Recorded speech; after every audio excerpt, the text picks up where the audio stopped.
Recorded by Tony Scheinman. The music of Erich Zann by H.P. Lovecraft. I have examined maps of the city with the greatest care, yet have never again found the Rue d'Orsay. These maps have not been modern maps alone, for I know that names change. I have, on the contrary, delved deeply into all the antiquities of the place, and have personally explored every region of whatever name which could possibly answer to the street I knew as the Rue d'Orsay. But despite all I have done, it remains a humiliating fact that I cannot find the house, the street, or even the locality where, during the last months of my impoverished life as a student of metaphysics at the university, I heard the music of Erich Zann. That my memory is broken, I do not wonder, for my health, physical and mental, was gravely disturbed throughout the period of my residence in the Rue d'Orsay, and I recall that I took none of my few acquaintances there. But that I cannot find the place again is both singular and perplexing, for it was within a half-hour's walk of the university, and was distinguished by peculiarities which could hardly be forgotten by anyone who had been there. I have never met a person who has seen the Rue d'Orsay.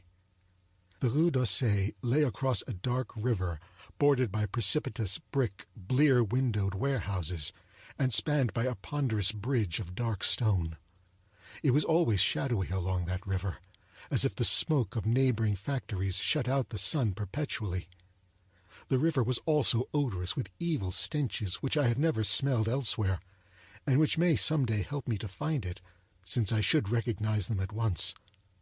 Beyond the bridge were narrow cobbled streets with rails, and then came the ascent, at first gradual, but incredibly steep as the Rue d'Orsay was reached. I have never seen another street as narrow and steep as the Rue d'Orsay. It was almost a cliff, closed to all vehicles, consisting in several places of flights of steps, and ending at the top in a lofty ivied wall. Its paving was irregular, sometimes stone slabs, sometimes cobblestones, and sometimes bare earth with struggling greenish-gray vegetation. The houses were tall, peak-roofed, incredibly old, and crazily leaning backward, forward, and sideways. Occasionally an opposite pair, both leaning forward, almost met across the street like an arch, and certainly they kept most of the light from the ground below. There were a few overhead bridges from house to house across the street. The inhabitants of that street impressed me peculiarly. At first I thought it was because they were all silent and reticent, but later decided it was because they were all very old. I do not know how I came to live on such a street, but I was not myself when I moved there.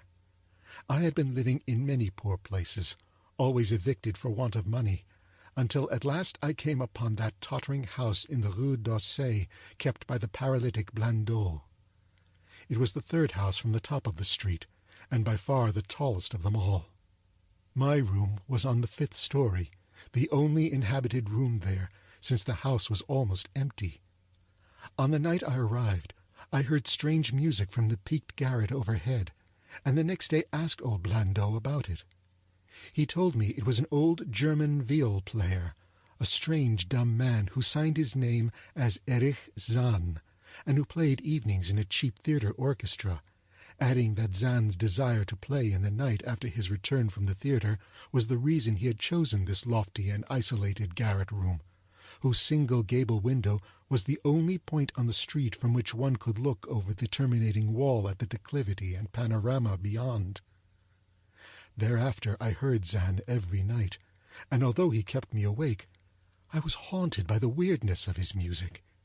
Knowing little of the art myself, I was yet certain that none of his harmonies had any relation to music I had heard before, and concluded that he was a composer of highly original genius. The longer I listened, the more I was fascinated, until, after a week, I resolved to make the old man's acquaintance. One night, as he was returning from his work, I intercepted Zann in the hallway, and told him that I would like to know him and be with him when he played. He was a small, lean, bent person with shabby clothes, blue eyes, grotesque satyr-like face, and nearly bald head, and at my first words seemed both angered and frightened. My obvious friendliness, however, finally melted him, and he grudgingly motioned to me to follow him up the dark, creaking, and rickety attic stairs. His room, one of only two in the steeply pitched garret, was on the west side, toward the high wall that formed the upper end of the street. Its size was very great, and seemed the greater because of its extraordinary barrenness and neglect. Of furniture, there was only a narrow iron bedstead, a dingy washstand, a small table, a large bookcase, an iron music-rack, and 3 old-fashioned chairs. Sheets of music were piled in disorder about the floor. The walls were of bare boards, and had probably never known plaster, whilst the abundance of dust and cobwebs made the place seem more deserted than inhabited. Evidently Erich Zann's world of beauty lay in some far cosmos of the imagination.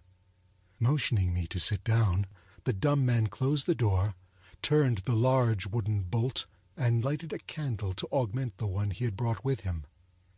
He now removed his veil from its moth-eaten covering, and taking it, seated himself in the least uncomfortable of the chairs. He did not employ the music-rack, but, offering no choice and playing from memory, enchanted me for over an hour with strains I had never heard before, strains which must have been of his own devising.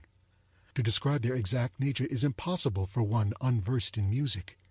They were a kind of fugue, with recurrent passages of the most captivating quality, but to me were notable for the absence of any of the weird notes I had overheard from my room below on other occasions. These haunting notes I had remembered, and had often hummed and whistled inaccurately to myself, so when the player at length laid down his bow, I asked him if he would render some of them. As I began my request, the wrinkled satyr-like face lost the bored placidity it had possessed during the playing, and seemed to show the same curious mixture of anger and fright which I had noticed when first I accosted the old man. For a moment I was inclined to use persuasion, regarding rather lightly the whims of senility, and even tried to awaken my host's weirder mood by whistling a few of the strains to which I had listened the night before. But I did not pursue this course for more than a moment, for when the dumb musician recognized the whistled air, his face grew suddenly distorted with an expression wholly beyond analysis, and his long, cold, bony right hand reached out to stop my mouth and silence the crude imitation. As he did this, he further demonstrated his eccentricity by casting a startled glance toward the lone curtained window, as if fearful of some intruder. A glance doubly absurd, since the garret stood high and inaccessible above all the adjacent roofs, this window being the only point on the steep street, as the concierge had told me, from which one could see over the wall at the summit. The old man's glance brought Blandot's remark to my mind, and with a certain capriciousness, I felt a wish to look out over the wide and dizzying panorama of moonlit roofs and city lights beyond the hilltop, which of all the dwellers in the Rue d'Auseil only this crabbed musician could see. I moved toward the window, and would have drawn aside the nondescript curtains, when, with a frightened rage even greater than before, the dumb lodger was upon me again, this time motioning me with his head toward the door, as he nervously strove to drag me thither with both hands. Now thoroughly disgusted with my host, I ordered him to release me, and told him that I would go at once. His clutch relaxed, and as he saw my disgust and offense, his own anger seemed to subside. He tightened his relaxing grip, but this time in a friendly manner, forcing me into a chair. Then, with an appearance of wistfulness, crossing to the littered table, where he wrote many words with a pencil in the labored French of a foreigner. The note which he finally handed me was an appeal for tolerance and forgiveness. Zann said that he was old, lonely, and afflicted with strange fears and nervous disorders connected with his music, and with other things. He had enjoyed my listening to his music, and wished I would come again and not mind his eccentricities. But he could not play to another his weird harmonies, and could not bear hearing them from another, nor could he bear having anything in his room touched by another. He had not known until our hallway conversation that I could overhear his playing in my room, and now asked me if I would arrange with Blandot to take a lower room, where I could not hear him in the night. He would, he wrote, defray the difference in rent. As I sat deciphering the execrable French, I felt more lenient toward the old man. He was a victim of physical and nervous suffering, as was I, and my metaphysical studies had taught me kindness. In the silence there came a slight sound from the window. The shutter must have rattled in the night wind, and for some reason I started almost as violently as did Erich Zann. So when I finished reading, I shook my host by the hand and departed as a friend. The next day, Blandot gave me a more expensive room on the 3rd floor, between the apartments of an aged moneylender and the room of a respectable upholsterer. There was no one on the 4th floor. It was not long before I found that Zann's eagerness for my company was not as great as it had seemed while he was persuading me to move down from the 5th story. He did not ask me to call on him, and when I did call, he appeared uneasy and played listlessly. This was always at night. In the day he slept and would admit no one. My liking for him did not grow, though the attic room and the weird music seemed to hold an odd fascination for me. I had a curious desire to look out of that window, over the wall, and down the unseen slope at the glittering roofs and spires which must lie outspread there. Once I went up to the garret during theatre hours when Zann was away, but the door was locked. What I did succeed in doing was to overhear the nocturnal playing of the dumb old man. At first I would tiptoe up to my old 5th floor. Then I grew bold enough to climb the last creaking staircase to the peaked garret. There, in the narrow hall, outside the bolted door with the covered keyhole, I often heard sounds which filled me with an indefinable dread, the dread of vague wonder and brooding mystery. It was not that the sounds were hideous, for they were not, but that they held vibrations suggesting nothing on this globe of earth, and that, at certain intervals, they assumed a symphonic quality which I could hardly conceive as produced by one player. Certainly Erich Zann was a genius of wild power. As the weeks passed, the playing grew wilder, whilst the old musician acquired an increasing haggardness and furtiveness pitiful to behold. He now refused to admit me at any time, and shunned me whenever we met on the stairs. Then one night, as I listened at the door, I heard the shrieking viol swell into an obscene babble of sound, a pandemonium which would have led me to doubt my own shaking sanity had there not come from behind that barred portal a piteous proof that the horror was real. The awful, inarticulate cry which only a mute can utter, and which rises only in moments of the most terrible fear or anguish. I knocked repeatedly at the door, but received no response. Afterward, I waited in the black hallway, shivering with cold and fear, till I heard the poor musician's feeble effort to rise from the floor by the aid of a chair. Believing him just conscious after a fainting fit, I renewed my rapping, at the same time calling out my name reassuringly. I heard Zann stumble to the window and close both shutter and sash, then stumble to the door, which he falteringly unfastened to admit me. This time his delight at having me present was real, for his distorted face gleamed with relief while he clutched at my coat as a child clutches at its mother's skirts. Shaking pathetically, the old man forced me into a chair whilst he sank into another, beside which his viol and bow lay carelessly on the floor. He sat for some time inactive, nodding oddly, but having a paradoxical suggestion of intense and frightened listening. Subsequently, he seemed to be satisfied, and crossing to a chair by the table, wrote a brief note, handed it to me, and returned to the table, where he began to write rapidly and incessantly. The note implored me in the name of mercy, and for the sake of my own curiosity, to wait where I was while he prepared a full account in German of all the marvels and terrors which beset him. I waited, and the dumb man's pencil flew. It was perhaps an hour later, while I still waited, and while the old musician's feverishly written sheets still continued to pile up, that I saw Zann start as from the hint of a horrible shock. Unmistakably, he was looking at the curtained window and listening shudderingly.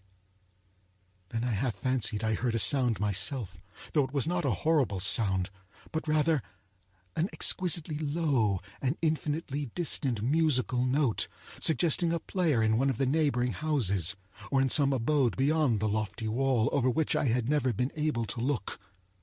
Upon Zann the effect was terrible, for dropping his pencil, suddenly he rose, seized his viol, and commenced to rend the night with the wildest playing I had ever heard from his bow, save when listening at the barred door.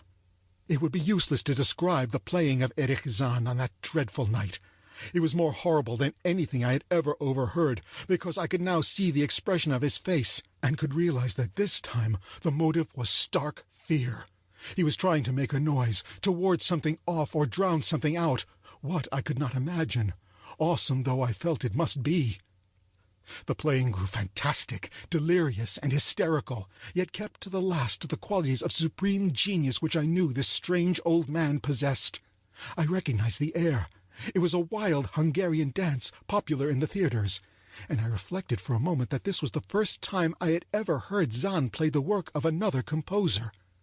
Louder and louder, wilder and wilder mounted the shrieking and whining of that desperate viol. The player was dripping with an uncanny perspiration and twisted like a monkey, always looking frantically at the curtained window. In his frenzied strains, I could almost see shadowy satyrs and bacchanals dancing and whirling insanely through seething abysses of clouds and smoke and lightning. And then I thought I heard a shriller, steadier note that was not from the viol. A calm, deliberate, purposeful, mocking note from far away in the west. At this juncture the shutter began to rattle in a howling night wind which had sprung up outside as if in answer to the mad playing within. Zann's screaming viol now outdid itself, emitting sounds I had never thought a viol could emit. The shutter rattled more loudly, unfastened, and commenced slamming against the window. Then the glass broke shiveringly under the persistent impacts, and the chill wind rushed in, making the candles sputter and rustling the sheets of paper on the table where Zann had begun to write out his horrible secret. I looked at Zann, and saw that he was past conscious observation. His blue eyes were bulging, glassy and sightless, and the frantic playing had become a blind, mechanical, unrecognizable orgy that no pen could even suggest. A sudden gust, stronger than the others, caught up the manuscript and bore it toward the window. I followed the flying sheets in desperation, but they were gone before I reached the demolished panes. Then I remembered my old wish to gaze from this window, the only window in the Rue d'Aussay, from which one might see the slope beyond the wall and the city outspread beneath. It was very dark, but the city's lights always burned, and I expected to see them there amidst the rain and wind.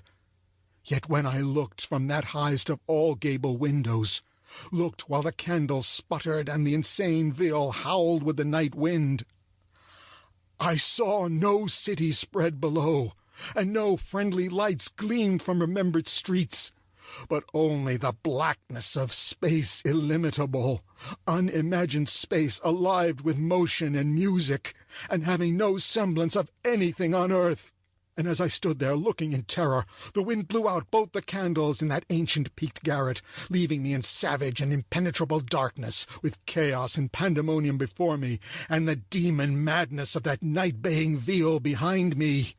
I staggered back in the dark, without the means of striking a light, crashing against the table, overturning a chair, and finally groping my way to the place where the blackness screamed with shocking music. To save myself and Erich Zann I could at least try, whatever the powers opposed to me. Once I felt some chill thing brushed me, and I screamed, but my scream could not be heard above that hideous viol. Suddenly, out of the blackness, the madly sawing bow struck me, and I knew I was close to the player. I felt ahead, touched the back of Zann's chair, and then found and shook his shoulder in an effort to bring him to his senses. He did not respond, and still the viol shrieked on without slackening. I moved my hand to his head, whose mechanical nodding I was able to stop, and shouted in his ear that we must both flee from the unknown things of the night. But he neither answered me, nor abated the frenzy of his unutterable music, while all through the garret strange currents of wind seemed to dance in the darkness and babble. When my hand touched his ear, I shuddered, though I knew not why, till I felt the still face, the ice-cold, stiffened, unbreathing face, whose glassy eyes bulged uselessly into the void. And then, by some miracle, finding the door and the large wooden bolt, I plunged wildly away from that glassy-eyed thing in the dark, and from the ghoulish howling of that accursed viol, whose fury increased even as I plunged. leaping, floating, flying down those endless stairs through the dark house, racing mindlessly out into the narrow, steep, and ancient street of steps and tottering houses, clattering down steps and over cobbles to the lower streets and the putrid canyon-walled river, panting across the great dark bridge to the broader, healthier streets and boulevards we know.